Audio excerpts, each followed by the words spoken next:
podcast. This is Podcast. Connor That's what we versus do. Cobb. Hey. And you're listening to us. Hey, thanks for being here. I am Ryan Yeah. Connor. I'm Nick Cobb. Thanks for listening, Oh, guys. there we go. Yeah. We appreciate it. How We've you missed doing this. It's been weeks. Well, they don't know that because we're just putting them out. Actually, they do know that. They are going to know it when we start talking about how you fumbled around with a lighter and you're like, hey, let me just burn all these Duralogs at one time. You decided Oh man, you decided to Marie Kondo your fire? Duralogs, and look what happens. Good for you. Oh my God. I just got back into town 2 days ago. No, I guess 3 days ago now, but we might leave pretty much immediately after this.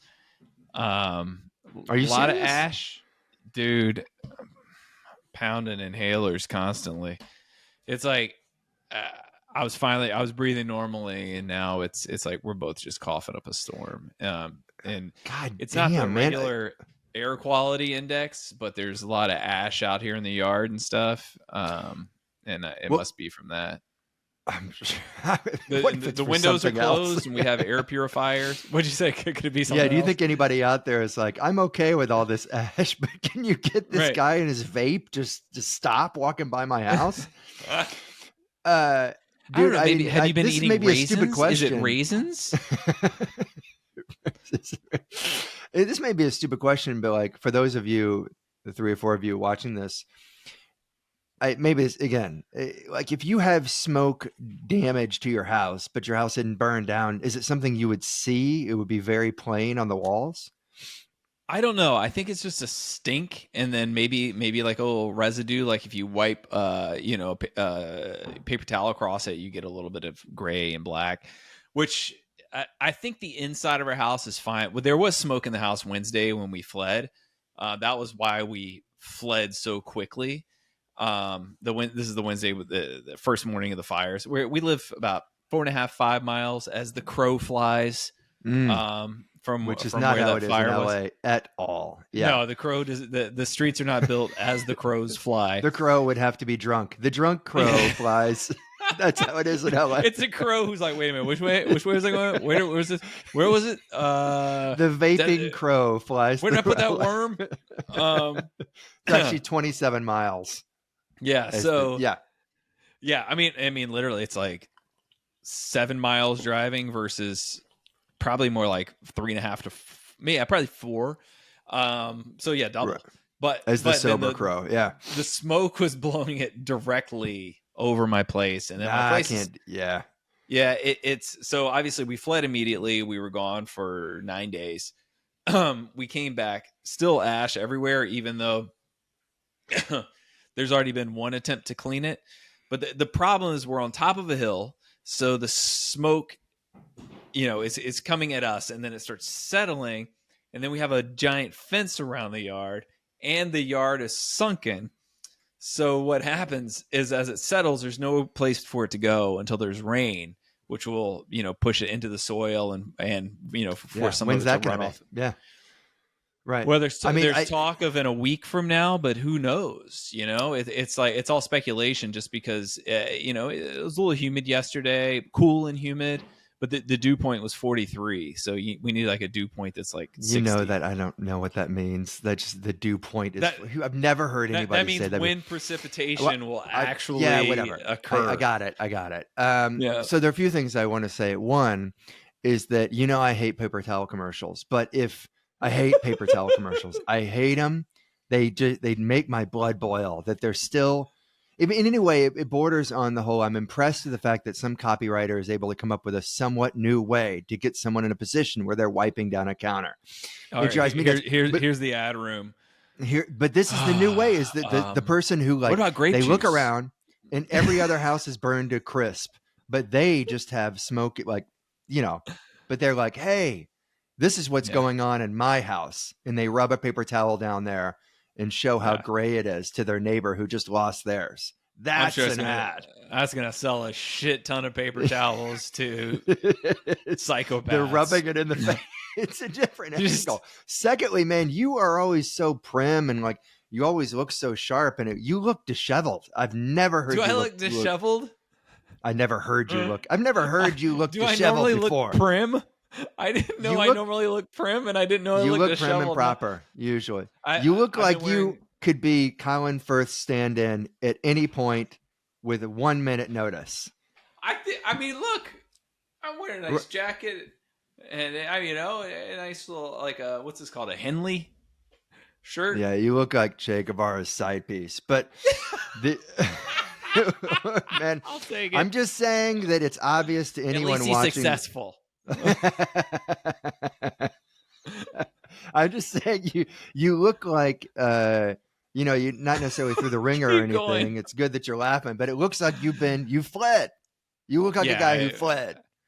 It's been, I mean, well, here's the thing. On one hand, it's brutal because you're always on the go. Here's what happened. So there was a fire in LA, right? A bunch of them. Because you were going through your Duralox. Let me test So these. initially it's like, should we just go up to the Bay Area where Rachel's family is, stay with her family? Well, we were dog sitting. How roundabout of a way do you go? Well, the issue is we were dog sitting for someone.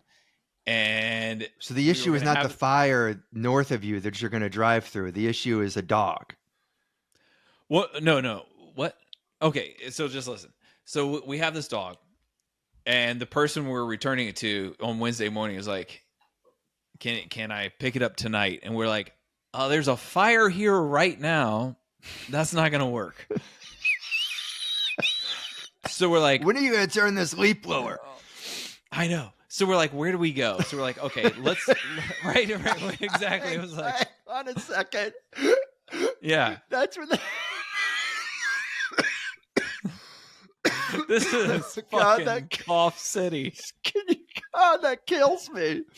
Yeah. When are you going to bring me back my inline skates? I'm coming over right now. 8:30. There's a fire coming. Yeah, just wait. So we've got the dog, and we're the way we determine where to go is we just check where traffic was, right? We're like, let's just go whichever direction has the least amount of traffic because we just have to get out of here.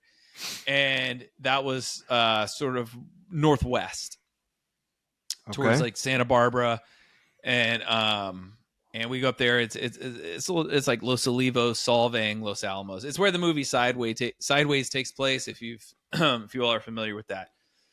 But you weren't affected by the Palisades fire at that point over there. We're north of it, and the wind's blowing south, so we could see it. We could see it, but the smoke wasn't blowing in that direction. And I also have HEPA filters in my car, so I didn't really mind driving by it. Or like somewhat near Johnny it, Hot Shot over there. Seriously, if your cabin filters in your car, if you spend an extra, it's like usually $7 or something like that, you can get the HEPA ones, and it's 1,000,000 times better, and you'll breathe. Like, seriously, everyone should do this. But anyway, so we go up there. So it's like, on one hand, we're running from the fire, but at the same time, we're in a place so nice. There was a movie made about how pleasant it is and how it will fix your life. So we're there. Right. And then we're like, well, we can't stay here forever. We stayed at that place 2 nights, and we stayed a night in Santa Barbara. And we're like, I don't know what to do. And then the dog we're dog sitting got us kicked out of a couple places for barking. Our dog doesn't bark. He's just like a sweet boy. This other dog is nice too, but anything that walks by is like, oh God. So we're like, did you consider for a moment being like, yeah, we'll wait so you can pick up your dog? Oh, no. It was like, we thought our house was, we text our neighbor because we were going to get stuff for him. And I said to him, probably a 1% chance that this fire burns our house down, but decent chance of a new fire here burning our house down. Because we live in the same environment. Super dry. I have a high voltage power line coming through through my yard. And then, I mean, you've been here after, I think it was 60-mile-per-hour winds at my house. Right. There's just dry brush all over the ground. I was like, all this needs is a spark and everything goes up. So I was like, probably 1%. And then, there's a decent chance, that there's a new fire. So we brought everything we needed to survive. Rachel told me, she's like, I think minimum 15% chance that the current fire gets here at the rate it was spreading. So I that's mean, no joke. Yeah, we thought there was a good chance that for the first about 48 hours, we were like, I think our house might burn down.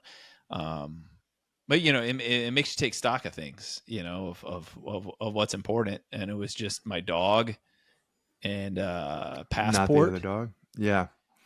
Yeah. Even Amy and I, who could not be further away from that kind of anything like that happening, knock on wood, I guess, we're wondering like, okay, you got 3 minutes. What do you take? And I failed over and over and over again because I always include the Nintendo Switch. And every time. So, no, you don't understand. I'm playing. I'm in Breath of the Wild. I'm a quarter way through. It's saved. I'm taking it with me. I know I can get a new one, but it's saved. Doesn't that go in your profile? I don't know, and I'm not willing to take the risk. So I'd be like, yeah, I'm going to go down and get the birth certificate. And she's like, that's just because it's right next to the Nintendo Switch. I'm like, yes, but if it's right there, I'm just an arm's reach away. Yeah. Well, I also learned I don't know where my social security card is. That was fun.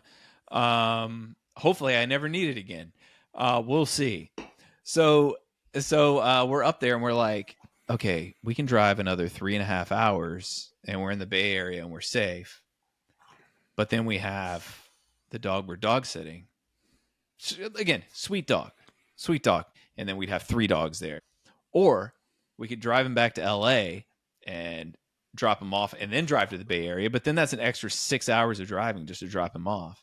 Jeez. Or we go to drop him off in LA and then go to Palm Springs because that's in the other direction. So that's what we did. Yeah. We spent, and then you can pick up a Jason Love gig on the way. Yeah. We spent 5 nights in Palm Springs and just got back. So it's like, I feel like in some ways a wreck because of all the stuff that's gone on. But at the same time, it's weird because I was in these places that are, that people travel from all over the country to go on vacation to. Yeah, sure. I mean, I don't know how many times I drove out to Malibu and I'm like, yeah, that's where MASH was shot. I mean, but that's not nearly as big of a a contrast as Sideways. Right. That's where the Vietnam or maybe it was Korean War. You remember that show? That pseudo comedy where it's crazy that was a comedy. Army ER takes care of GIs as they come through and they're like decapitated. But there's a lot of laughs at it. But I bet that burned down too. I bet you it did. Same with I don't know. where they shot a Twilight Zone movie. Yeah, the I can't remember if that's Warner Ranch, but one of them out there, did burn down a couple of years ago. Here's something I got. If you want me to shake this up. Yeah. So, my job, I'm always looking at different tweets and Instagram and whatever. And my wife sits behind me. She does the same job. And so occasionally we'll shoot stuff back and forth to each other, but we're so, we're so hardened, but it's got to be pretty extreme for me to send it over. And, but there's one. It was like a local news station talking about some teacher, a fairly attractive teacher, elementary school teacher, who, of course, got caught. She slept with a kid, pregnant. But here was the kicker, is that the way that it was found out is that the kid who was abused, his father saw the teacher out with a child and said, damn, that child looks a lot like me and my son. Wait. Go back. That is how it was found out. She had a baby from this child that she had abused. From a child. Then the father of the 13-year-old or 14-year-old, whatever, victim. Yes. His father saw the baby and said, that looks like my son did. I think we're talking about like a 3-year-old or something at this point. Okay. But he was just thinking this baby looks a lot like my son did. Yes. That's how it was found out? That's how it was found out, man. So it was a beyond the pale. Holy I mean, it was shit. So I sent this to Amy being like, oh my God. And not in a good way. This is like beyond a nightmare and just quite surprising. And then what's really surprising is I found out I didn't send it to Amy. I sent it to my insurance broker that I had been going through for the past week and a half. That's who I sent this to. This horrific sexual abuse story being like, check this out. Did you say sorry that's for someone else? Or did you just go, isn't this crazy? Or would this be covered?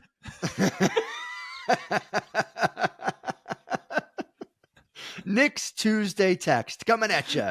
What would the deductible be if you were the? I don't even. Unbelievable. Was there a follow up? I did not know for a day. I just couldn't believe that Amy would not immediately say, like, I can't believe what you just sent me or something. A day? She didn't say anything, but for whatever reason, I didn't think about it. I just figured she was busy. Sometimes she doesn't catch the ones that I text over. Sometimes. Oh my God. And then later on the next day, I'm like, what did you think about that? And she's like, what are you talking about? What do you mean? What am I talking about? Because it's not something that you don't have to scratch a lot to get somebody to be like, I can't believe you said that. Yeah. And then I looked at my phone. I'm like, oh shit, I sent it to Jared. Not even a similar name. Did you? No. He went to Jared. Did you then write Jared back and say, I did. Okay, and then did he respond? I'm so sorry. This was not meant for you. And I did capitalize meant. That was all caps to really emphasize how sorry I am. Did he respond to you? Well, you ever deleted a text about 30 hours after you sent it just to try to feel better, even though you know it's pointless? I'm just going to delete this now. Yeah, he just ha-ha'd on it. Oh, okay, I haven't even found out if we got the insurance yet. So I want to preserve our relationship as it is. But then I bring sexual abuse into it. I did something goofy like that last week too, where so when I was in Palm Springs, our friend Rick Wood was in Joshua Tree, which is like 35 minutes away. And he and his girlfriend Brandy were going to come over to where we were staying. And I went to text him, feel free to bring your swimsuits. There's a nice hot tub and stuff here. I don't hear back from him, though. About 45 minutes later, I get a text back from our friend Renee that said, haha, I'm not sure if this was meant for me. Sure. I accidentally sent it to her. 2 R's next to each other in my phone. Yeah, sure. And then I wrote back, actually, or I said, believe it or not, it was for Rick. Yeah, but at least she said something. It's worse when they say nothing. And he didn't even give me a thumbs down. It's like a friend of a long time. It would be much weirder if I sent it to my doctor. Yeah, that's essentially what happened. Yeah, God, man. But speaking of, what if I did? Should I send it to my like service consultant at my like car dealership? Jiffy Lube? Is that what the guy who told you to get the new HEPA air filters? Dude, put your swimsuit on. Come on over. What's your name again? I don't know why I even have you on my phone. Oh my God. I mean, it might as well be somebody like that, but a couple of months ago, I saw something in the paper about how a Catholic diocese, I don't know which one, I don't know how big it is, I assume it was big, had to put aside like a couple $100 million for abuse cases. I think that's all of the diocese. Yeah, right. Well, this particular one, I think it was in the LA Times, whatever. This particular, I immediately was like, why don't churches have Yelp reviews? Why don't we get this out? Just make it plain for everyone. A Burger King has a Yelp review. Why can't your local Are they not on there? Church?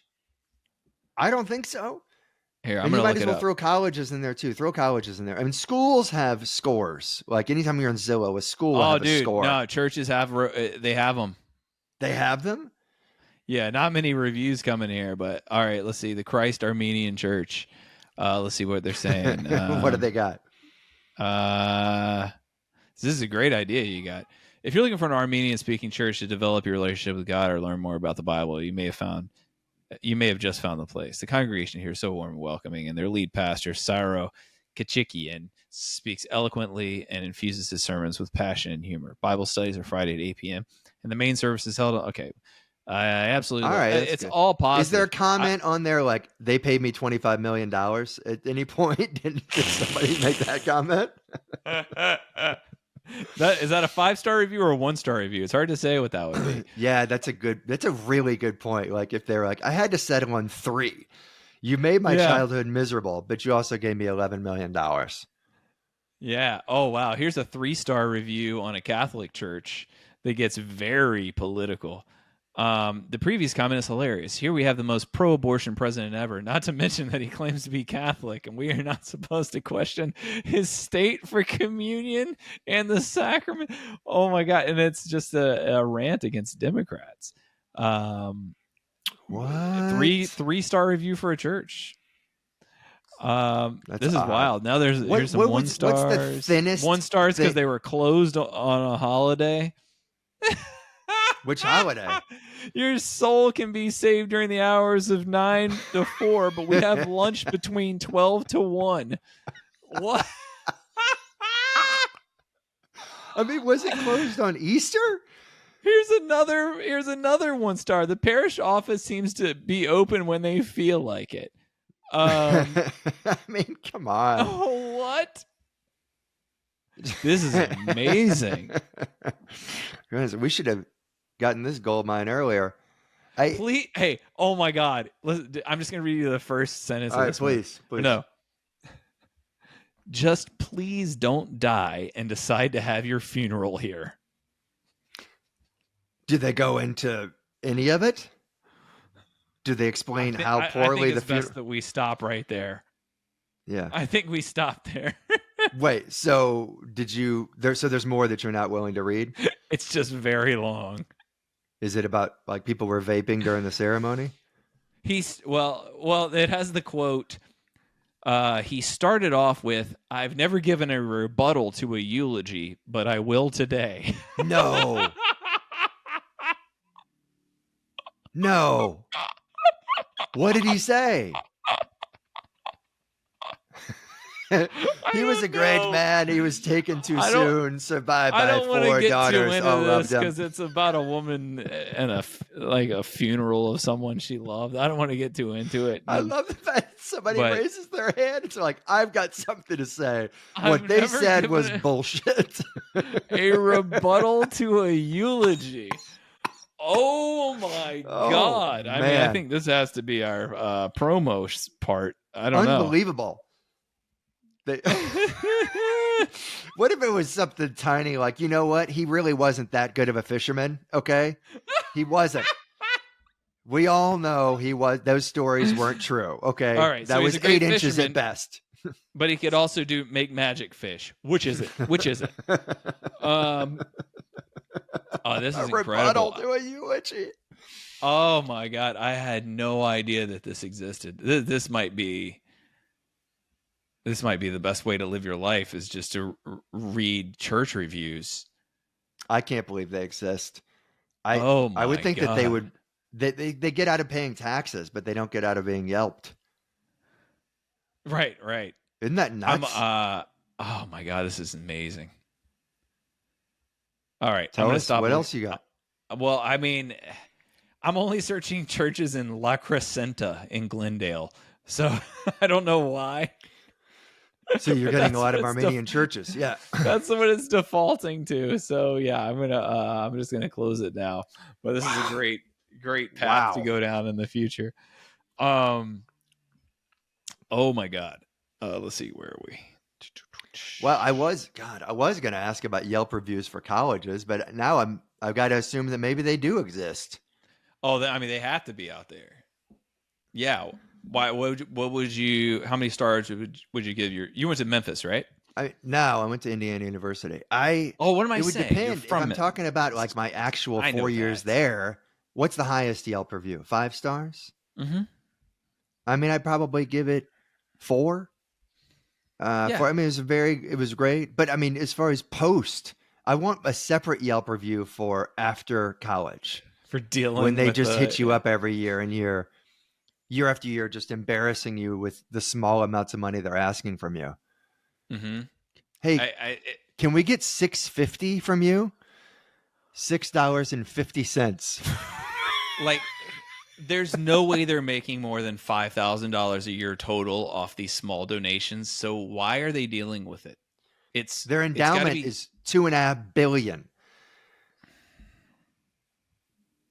My God. And they probably spend more paying the students to make those phone calls as a side job than they make getting back.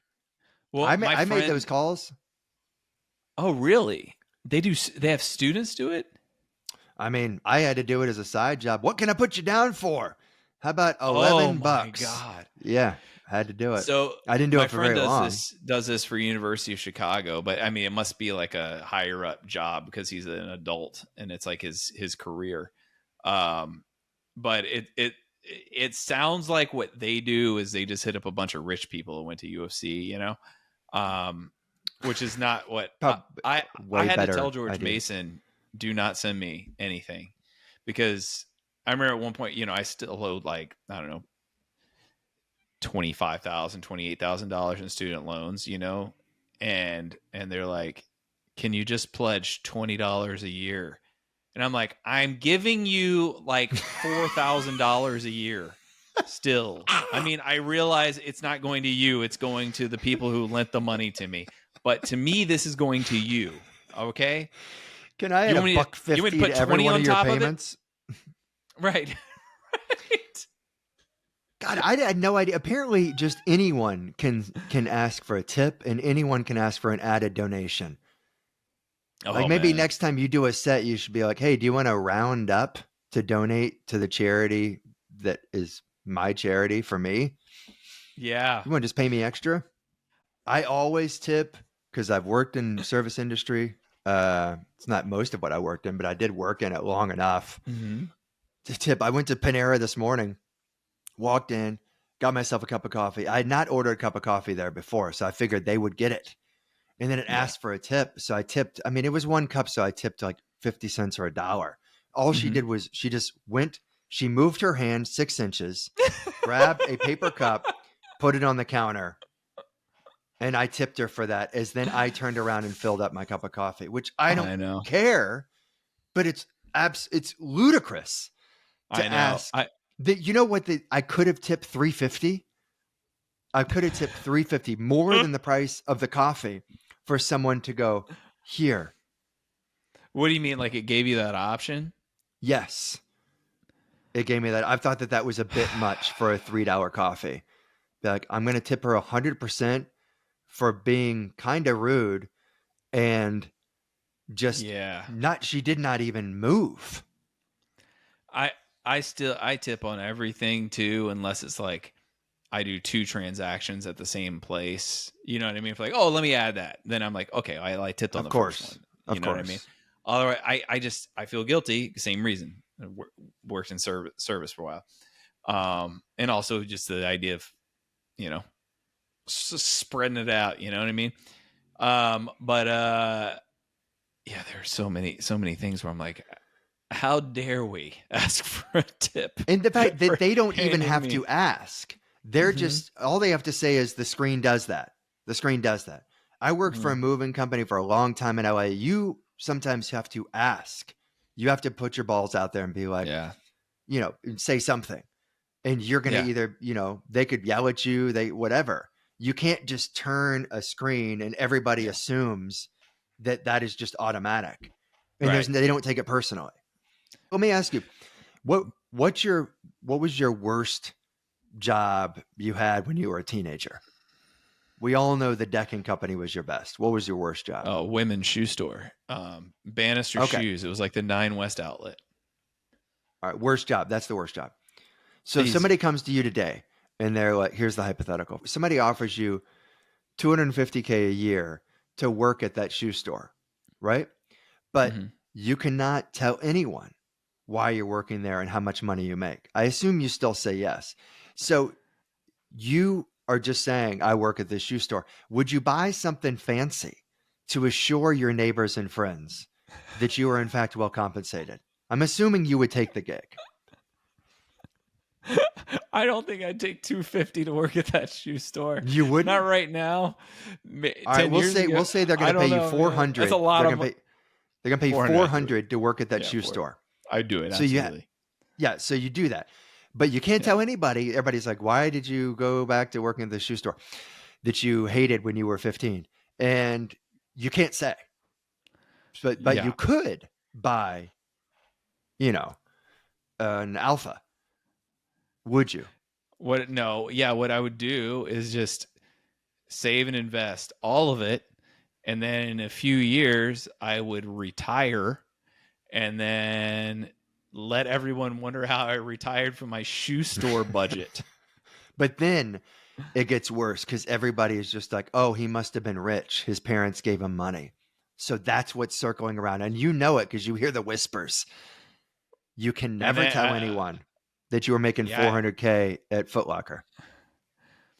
Yeah, I mean, I guess I just deal with that. I just deal with that. If anyone wants to know, and I'll be like, no, So you wouldn't buy anything fancy to assure them the whole. Okay, all right. No, because that's money that could be used. I mean, it could be invested. Hey, man, there are a lot of vain people out there that are like, I would at least. Yeah, it's like I have nice headphones. I have nice clothes, but not a lot of them. Yeah, that's it. Yeah, that's why. Okay, all right. Yeah. A lot of people that I've asked this to 3 people. Of course, I would take that job, and of course, I don't care. I don't need to buy a Tesla to pull up to the outlet store. My worst job was. Well, waiting tables is the most stressful job. That's why, like, anytime I have a server who's struggling, I'm like, I will overtip them because they are having a horrible day. It's the worst. It's not the worst. I'm sorry, but it's the most stressful job. Waiting tables at Applebee's is just a tier of hell. I did it, and not for very long. And one of my first tables was a table that the manager comped entirely, not because of my performance. He told me ahead of time, everything they're going to get is free. And you know how much they tipped me? Not a dime. Not one dime. It's God, so many onion rings, so many plates that sizzle. I used to think that was so cool when I was a kid. I don't want to have to like carry out a sizzling plate of fajitas. I don't want to do it. Fuck that. Was that your worst job? No, but it wasn't good. What was your worst job? I'm trying to figure out which of us had the worst job. A dry cleaner was really bad. Although I did teach myself how to whistle, so that's something. And I worked at a bakery once. That may have been the worst. That was this. Our manager was like, I wouldn't say a family friend, but a family friend. And she would go off on me. She'd just destroy me like Ted Cruz would to you in a roast. She would just destroy me in front of customers for like nothing. Yeah. That was absolutely just gutturally miserable. As far as a job as a teenager, that was my worst. Yeah. I'm torn. So the shoe store sucked because like I quit because they wouldn't give me a break. They wouldn't give me breaks. And I'm like, it's a federal requirement. So the day I quit, that's what you said to them. You tore off your apron and you're like, it's a federal requirement. And I'm going to take this foot measure with me. Dude, I was working like 6 hours. I hadn't had like a 5-minute break. Yet if I was a smoker, I could get one every hour. So I was like, all right, I'm going to go get lunch. And they were like, don't let Sonia find out. And I go, if Sonia's looking for me, tell her I went to the food court. And then I get in line at Popeyes. Look at you, badass. And then she catches you in line at the Panda Express. Go fuck yourself. Like abuse workers. Fuck you. So I get in line at Popeyes, and she comes down. I was like, how dare you take a break? You didn't even ask. Blah, blah, blah. And I go, oh yeah, you want to break federal labor laws? And she goes, you get back to work. And I said, I quit. I'll come back and get my stuff in a few minutes. You did? You said that? Yeah, I quit in line at Popeyes. Dude, that's awesome. Yeah, I did the same thing. I thought your only store was the Boston Market one. Oh, the Boston Market quitting story. I mean, it was a similar thing too. They were just abusing me. I was working crazy hours. I was a junior or senior in high school, and I trained my manager, And then as soon as she was out of training, she was just being awful to me. Everyone else there was great. I love the people who I worked with before that. That's the most fun job. Just because everyone was so nice. Your manager Boston Market. Yeah, exactly. Peak Then employment. once that happened, and as soon as she was finished with training, she was a tyrant, and she wouldn't let me have a break. And it was like a Sunday. I'd been working for like, I don't know. It was like at this point probably 6 or 7 hours. I'm on my feet, and my parents came through the drive-through, and I was like, I just loaded up a bag for them. We were like, why'd you give us all this? And I go, just pull around to the front. And they said, for Dude, what? I would not take you. I said, I'll be right out. You just took off your apron. I took off my apron and said, I quit. Learn how to treat your employees or something like that. And then I What'd got she in the say? van. And my mom said, what happened? I go, she was just dumbfounded. And, I got in the van with my parents, and they're like, what's going on? I go, I just quit. And they go, what? And I go, yeah, I just quit. They're not treating me right. Let's go home and eat chicken. And they're like, okay. Nice. Did you go back to pick up your paycheck? Yeah, I'm sure I did. Yeah, I don't know if they mailed them or if I went back to pick it up. Like I said, everybody else there was awesome. I love the Did you GM. run into the woman again? I love the other managers. I'm sure because I kept going there to eat. I love the 3-piece dark, man, with sweet potatoes. Dude, the only time I ever did that was like I worked for a semester my senior year. First semester, I worked at a bar, and I got some good stories about that bar. But like in the second semester, my friend was like, yeah, I don't think I'm going to go back. And I'm like, yeah, okay, I'm not going to go back either. And I just didn't show. That is the only time I've ever done anything like that. Really? But I also almost got canned on the first hour of the first day I worked there. Because why? Well, they had me. It was a sports bar, and they had me. They're like, we don't have time to train you, so just go and take this tub and fill it up with ice to the front entrance, and you're just gonna sell, beers up there for however much, and that was it. And I'm like, all right, so I'm filling it up with ice. I'm filling the thing. It's like just cash, and this girl comes up to me, and I didn't really recognize her. And apparently she knew me because she starts just accosting me, just berating me. This is before it was really busy. I'm not going to say it was busy. It was not busy, but that made it worse because I was brand new. I hadn't even met my coworkers. And she's just up there and she's like, I'm going to count to 10. And if you don't remember my name by the time I get to 0, then we're going to have real problems. And she starts counting down from 10. She's like 10, 9, 8, and I'm like, just Amanda, guessing the whole time. Are you just guessing? Yes. Just like, just weird one. Miranda, Penelope. 7. She's like, no, that's Aurelia. So far off. You don't even have the right letter. Like she was livid, and to the point where it's like she's either insane or I had a complete memory lapse. And big surprise, I didn't remember. And she was very upset and threw some stuff at me. I think she, like, you have these little display bottles. Like on top of like a little ledge. It's all kind of makeshift. It's like a pop-up store in the bar, you know. And she grabs them and throws them at me. She's like, it was Reagan, you fucking asshole. And she leaves. And I almost got, that's like, some I shit was there for 2 hours. Do. What's that? I said that's some shit someone named Reagan would do. Yeah. I should have known we had to share the name of the girl in The Exorcist. But yeah, almost got fired for that. That's amazing. It's kind of like you're almost fired, but you get so much street cred right off the top that you're like, I want to see how this plays out.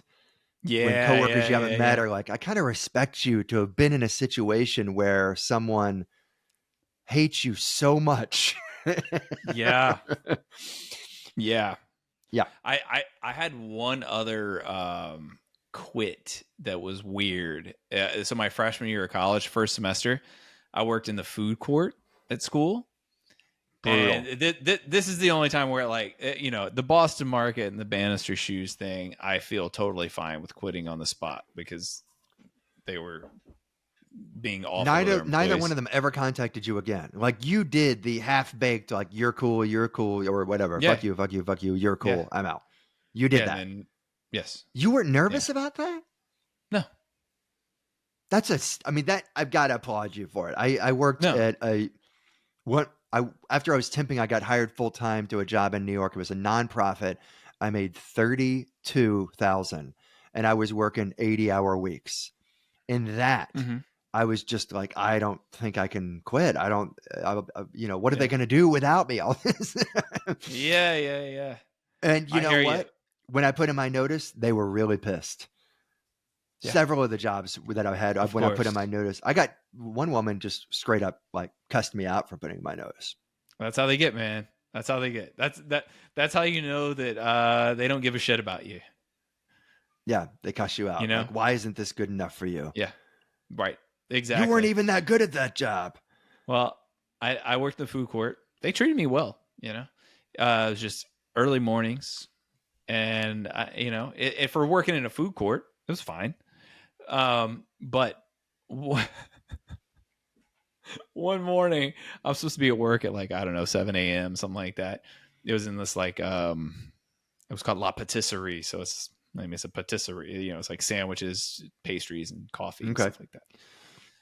And I just fallen asleep. I couldn't sleep. I'm a freshman in college, so I'm staying up late and playing video games and drinking Dr. Pepper.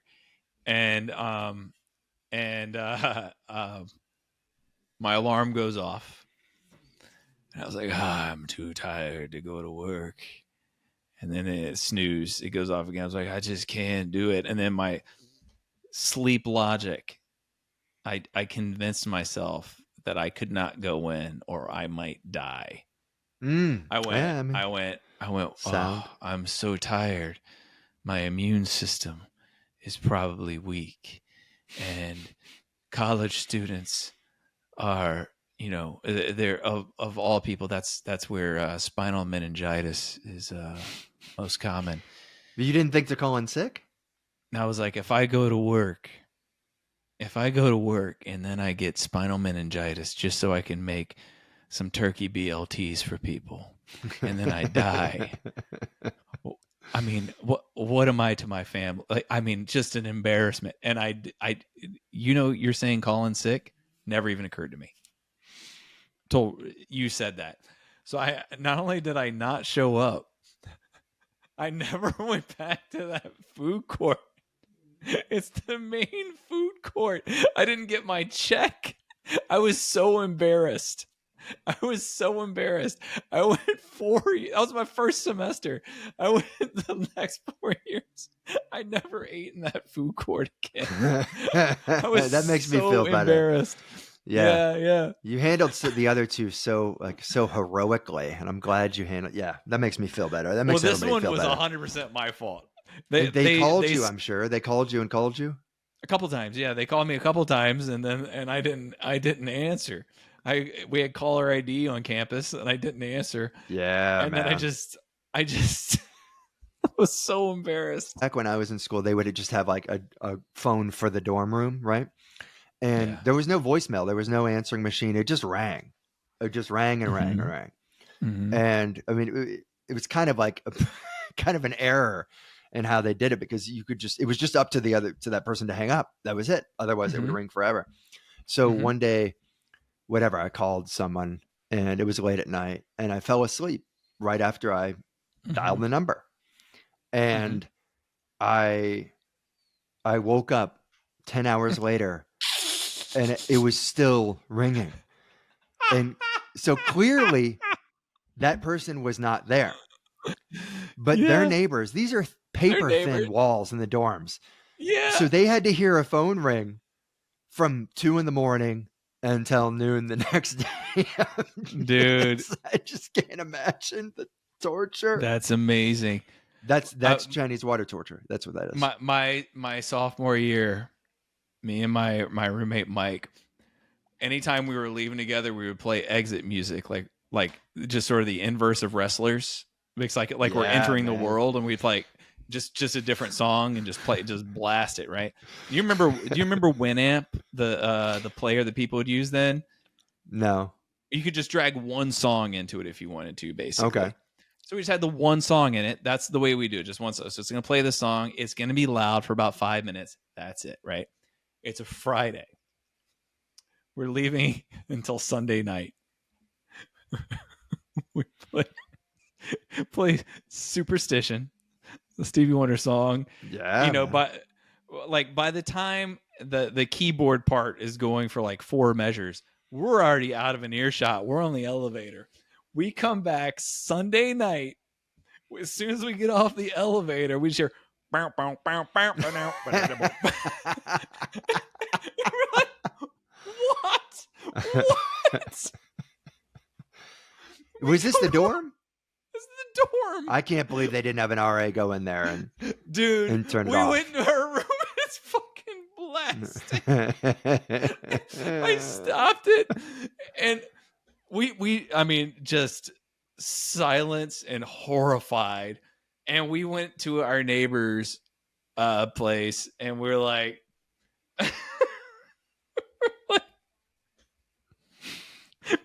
I'm so sorry.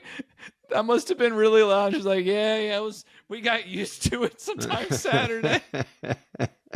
It's like working next to construction. I was like, could you hear everything? And they're like, yeah. And then we're like, can you hear like when we talk in there? And they go, yeah, sometimes. And then we're even more horrified because we used to do impressions of our suite mates that they were having this love affair. And we would do characters of the two of them. Like it sounded like a Sandler sketch. Just the most revolting things that they're saying to each other. Man, they were good neighbors though. I know, right? They had every justification to like oh destroy God. your door. Dude, I mean, seriously, I don't think we ever spoke to them again after that. We were horrified. Another thing we did was really funny to our neighbor below us. We were on the 5th floor. We used to do this thing called knock knock smelly sock, and you so we're on the 5th floor, and what you do, you have a can, you fill it up with change, right? So it's nice and heavy, and then you can either do it on like a couple hangers that you've unwound or like rope, and you lean out the window and you swing it. You knock on the 4th floor window with a can.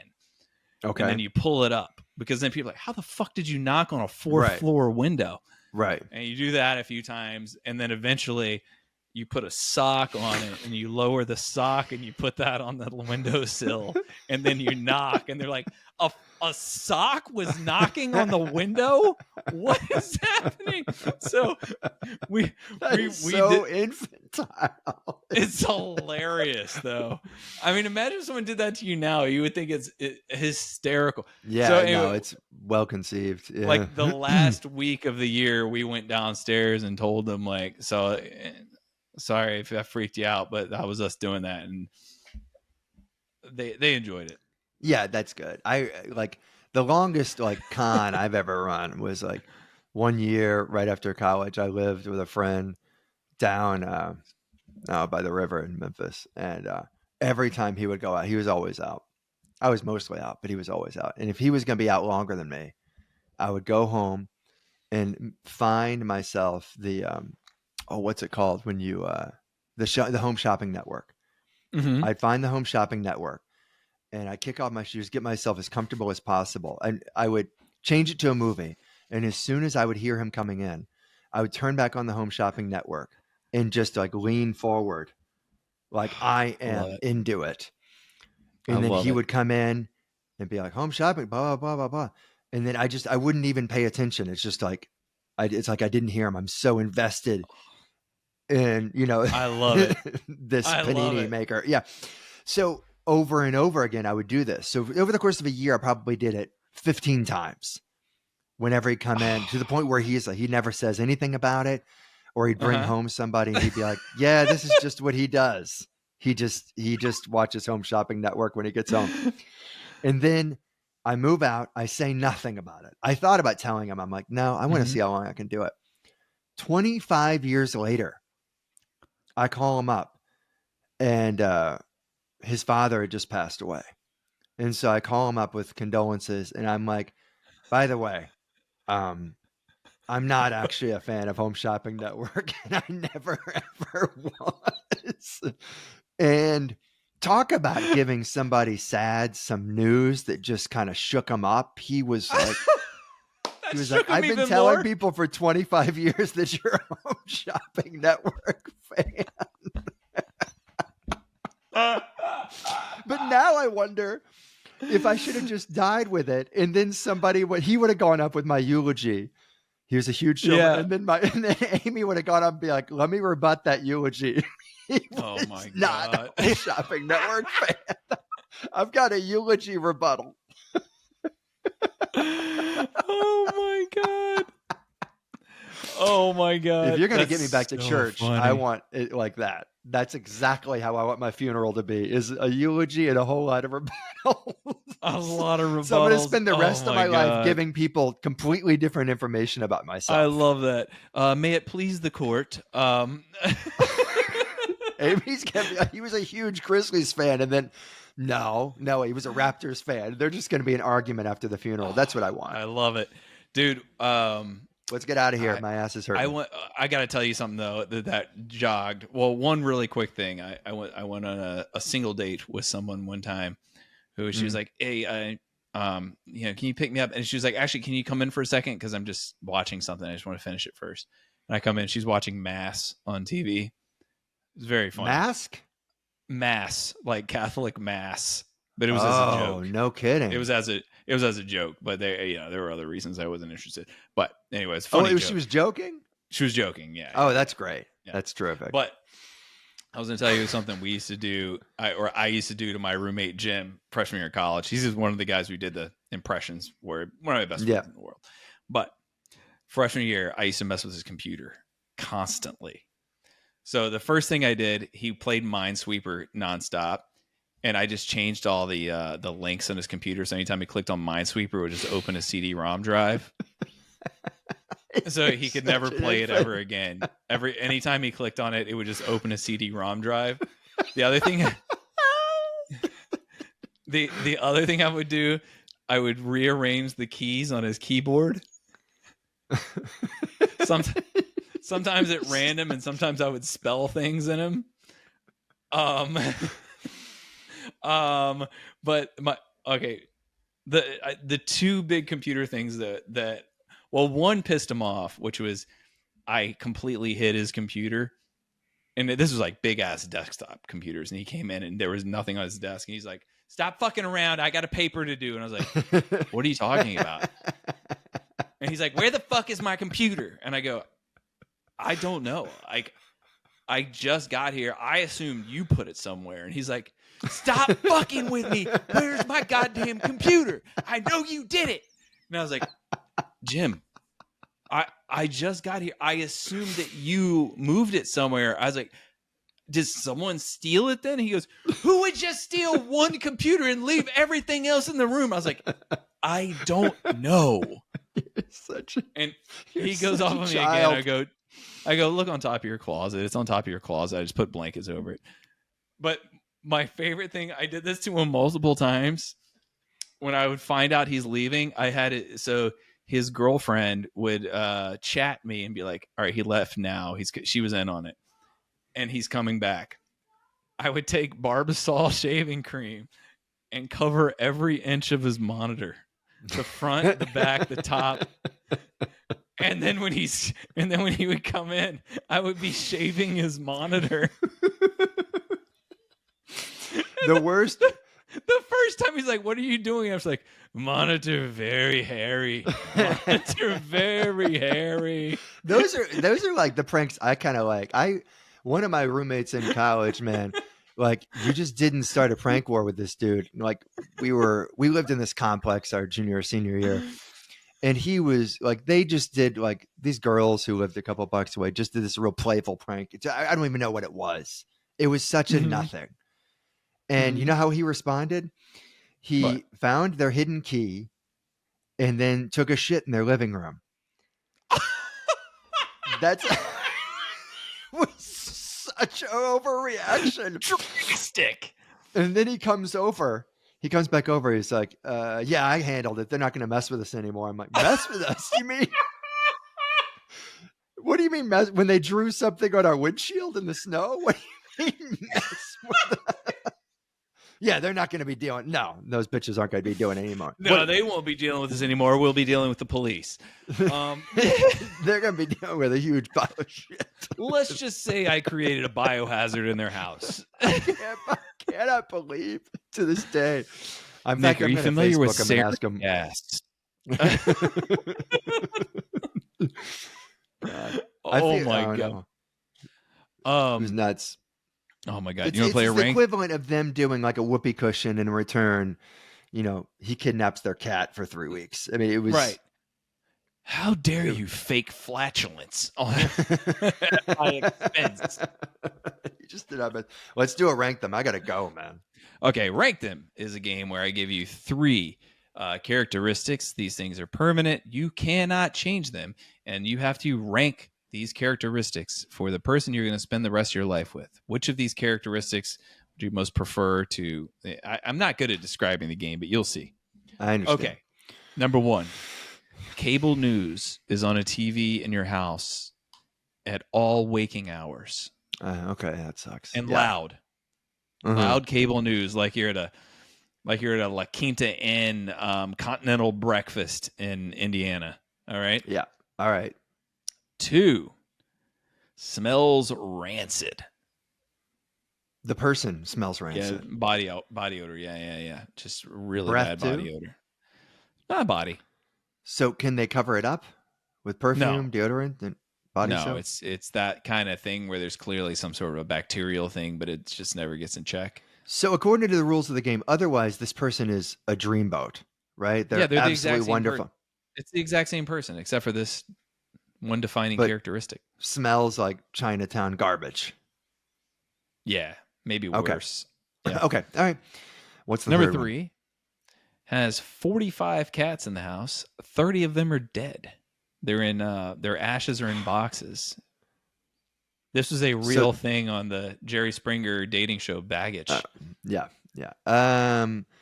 So they're ashes. So it's not like it's 30 dead. It's not like a carcass is there. Look, the woman on the show, she defended herself. She goes, no, 30, they were, she was French. She was like, they were cremated. Their ashes are in boxes. Like as if they're supposed to, just 30 boxes of dead cat. I would honestly prefer a pile of bones than 30 boxes of cats. All right, this is my rank. I'd go 1, 3, 2. So the best of those is the cable show, is the cable news. Of course it is. I don't love it, but that's so mild in comparison. Second would be the cats, and the third would be the body odor. Why do you put the cats above the body odor? Because of the body odor. I don't think that I even have to explain it. 45 cats, 30 dead. Yeah, it's better than somebody reeking the whole time. This is someone that you like have a romantic relationship with, right? It's not like a roommate. Have you ever been in a house with 4 cats? Yeah, no, I got terrible allergies, and that's still imagine better. If there's 15 just scampering about. And then another bunch that are hair dead. all over everything. Assuming she doesn't and reek, 30 it's better. Dead. Yeah, it's better. The house is gonna reek, which means all your stuff is gonna reek. Yeah, man. I'm not doing the reek one. That's the last for sure. Right. As much as I hate cable news and think that it's the fucking death knell of our country. It sure is. I think that has to be number 1 for me. Sure. I'm totally torn on the other 2. The rancid smell is a real issue. 45 cats, 30 dead. But this is easy, because if you have 45 cats, 30 dead, first off, I'm assuming you do not have to live with them. And secondly, even what do you if mean? you do live with them, they're in the house. Fine. Okay, you do live them. You don't always have to be there. And if you're not there, you're not thinking about the cats. But if you, What do you mean? but This is your with home. with the reeking thing, What do you mean? This is that's your everywhere home. you go forever. Oh, you're saying if you go to Waffle House, you're not bringing the cats with you. Right. But she's always going to smell bad. Or is there a stipulation she only smells bad at home? Always smells. Yeah, then no. No, that's an easy number 3. You made a decent point there. The cat one would be the worst in just about any other week you've ever done this, but it's not the worst here. I'm torn, man. I really don't know what to do. I've never been this stuck. I know. I would. It's really tough, but I would almost take Hitler mustache over both of these. Sure. For sure. Absolutely. Man, I'm gonna go. I think you're right.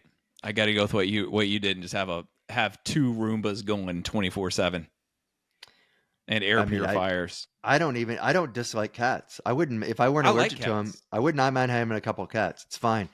I don't love the fact that I'm 15, but the smelling, like you said yourself, you can't. There's no body wash. There's nothing you can do. You can't deal with that. No, the cats, you can do something. Yeah. All right. I think that's it. I think we got it. Yeah, guys, an hour and a half thank you long for show. listening. Thank you for listening to Connor versus Cobb. I am Ryan Connor. Nick Cobb. Yeah, follow us on social media. On Instagram, I am Ryan Connor Comedy, and on YouTube, I'm just Ryan Connor, ER, in the last name. Nick, what about you?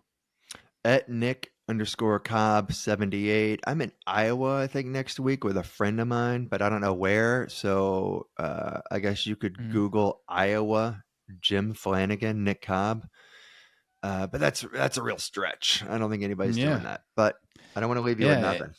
Yeah, and if you're curious about the fact that the United States is being taken over by a handful of billionaires and it's taking you off guard, guess who wrote a book about it? Me. A novel called The Party. You can get it on Amazon Prime. Hypocrite. Yes, I know, but it's the easiest way to get it out there. Take a look at The Party. It's a funny book. It's a great book. Like Orwell meets Idiocracy, maybe. Yeah. Well, thank you for saying that, Nick. All right. Well, thanks a lot for listening. Bye-bye. Just a couple of guys palling around, coming out of your speakers, a beautiful sound. They debate, berate, and have a laugh or two. Connor v. Cobb, for me and for you. La la la la la la, la la la la. Connor v. Cobb, for me and you.